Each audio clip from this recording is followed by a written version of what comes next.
बिस्मिल्लाहिर्रहमानिर्रहीम। Welcome back to my channel. आज की जो रेसिपी है वो है अफगानी चिकन कढ़ाई की। तो चलें इसे झटपट से स्टार्ट कर लेते हैं। यहाँ पे मैंने टमाटर को बॉईल कर लिया था ताकि इनका छिलका मैं उतार सकूँ, स्किन पिल ऑफ कर सकूँ। और यहाँ मैंने एक पैन ले लिया है, उसमें मैंने 2 प्याज ले ली है, मीडियम चॉप की हुई थी, और इसको मैं पहले ब्राउन कर लूँगी और इसके बाद मैं इसमें ऐड कर दूँगी चिकन ऐड करने के बाद इसमें मैंने डाल दिया है अदरक लहसुन। और अदरक लहसुन के बाद जो मैंने टमाटर को बॉईल करके रखा था उसका मैं पेस्ट बना लूँगी और उसमें ऐड कर दूँगी।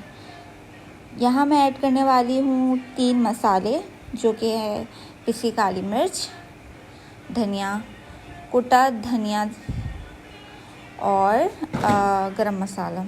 और यहाँ मैंने हरी मिर्चें ले ली थी, बड़ी हरी मिर्चें जो कि ज़्यादा तेज़ नहीं होती हैं, उनको मैंने अनसीड कर दिया था, सारे उसके बीज निकाल दिए थे और उसको ऐड कर दिया है। अब लास्ट में नमक ऐड कर दिया है और ये हमारी मज़ेदार सी चिकन कढ़ाई, अफगानी चिकन कढ़ाई बिल्कुल रेडी है। इसे ज़रूर ट्राई कीजिएगा और मुझे बताइएगा कि ये रेसिपी आपको कैसी लगी। ये बहुत क्विक बनने वाली, मुझे लगता है कढ़ाई में सबसे ज़्यादा क्विक बनने वाली अफगानी चिकन कढ़ाई है, क्योंकि इसमें ज़्यादा मसाले नहीं डलते, लेकिन इसका जायका बहुत ही मज़ेदार होता है। और आखिरी में मैंने इसमें दही डाला है। अच्छी से भुनाई करें इसे 10 मिनट तक और इसे अदरक के साथ गार्निश करें और ताफ्तान, नान, तंदूर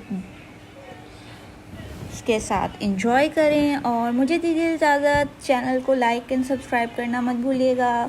फॉलो मी एंड मेरे व्लॉग्स को देखना, मेरी रेसिपीज़ को देखना मत भूलिएगा। अपना ख्याल रखिए। अल्लाह हाफ़िज़।